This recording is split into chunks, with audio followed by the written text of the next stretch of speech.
श्री स्वामी समर्थ. जय जय स्वामी समर्थ. तुमच्या आयुष्यात सध्या सगळीकडे अंधार दिसतोय का? प्रयत्न करूनही काहीच मार्ग दिसत नाही आहे का? तर हा व्हिडिओ शेवटपर्यंत नक्की पहा, कारण आज मी तुम्हाला सांगणार आहे अंधारातून मार्ग कसा निघत असतो आणि तो ओळखायचा कसा.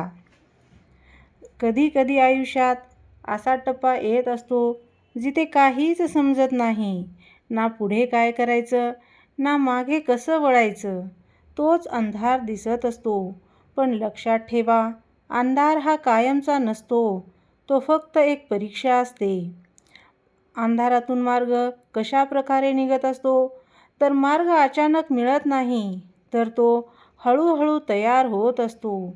जेव्हा तुम्ही हार मानत नाही, तेव्हा तुम्ही शांत राहता, आणि जेव्हा तुम्ही देवावर विश्वास ठेवता, तेव्हा मार्ग तयार होत असतो. तर कोणत्या सेवा करायच्या आहेत ज्यामुळे अंधार हा कमी होत असतो? नामस्मरणाची ही अतिशय महत्त्वाची अशी सेवा तुम्हाला करायची आहे. दररोज श्री स्वामी समर्थ किंवा तुमच्या देवाचं नाव घ्यायचं आहे.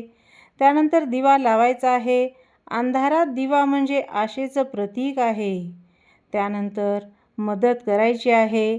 एखाद्याला मदत करा, कारण दुसऱ्याचा अंधार कमी केल्यावर तुमचा अंधार आपोआप कमी होत असतो. त्यानंतर गुरूंची सेवा करायची आहे. गुरूंचे विचार पाळायचे आहेत. श्रद्धा ठेवायची आहे. तर मार्ग कसा ओळखायचा? मार्ग दिसत नाही, तो जाणवतो.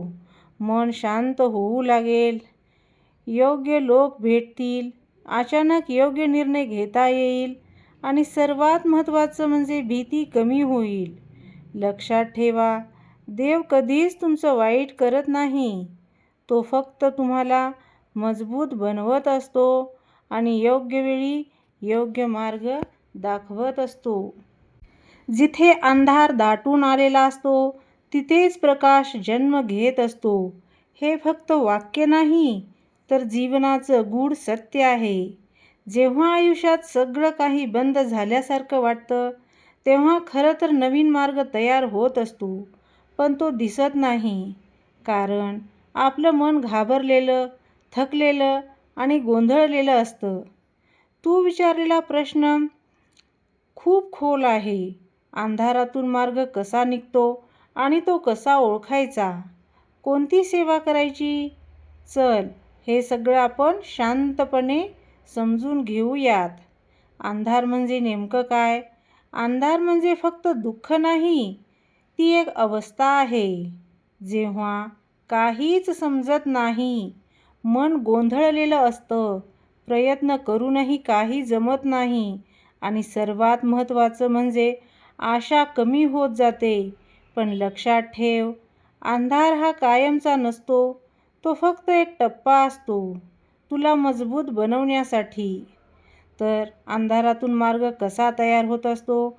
मार्ग अचानक दिसत नाही, तो हळूहळू तयार होतो. जसं पहाट अचानक येत नाही तसं. पहिली गोष्ट, परिस्थिती स्वीकारणं. हो, सध्या माझ्यावर कठीण वेळ आहे हे मान्य केल्यावर मन शांत होऊ लागतं. त्यानंतर श्रद्धा. देवावर, गुरूवर किंवा स्वतःवर विश्वास ठेवणं. हेही दिवस जातील ही भावना ठेवणं. सतत प्रयत्न करत राहणं. अंधारातही चालत राहणं. जरी काही दिसत नसलं तरी थांबायचं नाही. इथेच मार्ग तयार होत असतो. तू चालायला सुरुवात केलीस की मार्ग स्वतः तयार होतो.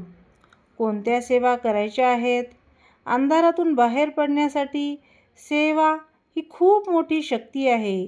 ही फक्त धार्मिक गोष्ट नाही, तर ही मानसिक आणि आत्मिक उपचार आहे. नामस्मरण सेवा. दररोज शांतपणे बसून देवाचं नाव घ्यायचं आहे. उदाहरणार्थ श्री स्वामी समर्थ किंवा तुमच्या इष्टदेवांचं.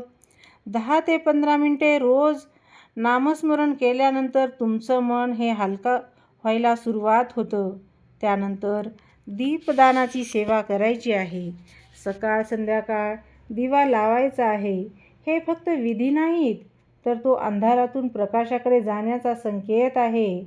त्यानंतर मदत सेवा करायची आहे. गरजूंना मदत करणं, एखाद्याला अन्न देणं, एखाद्याला शब्दांनी सुद्धा आधार देणं. जेव्हा तू दुसऱ्यांचा अंधार कमी करतोस तेव्हा तुझा अंधार आपोआप कमी होतो.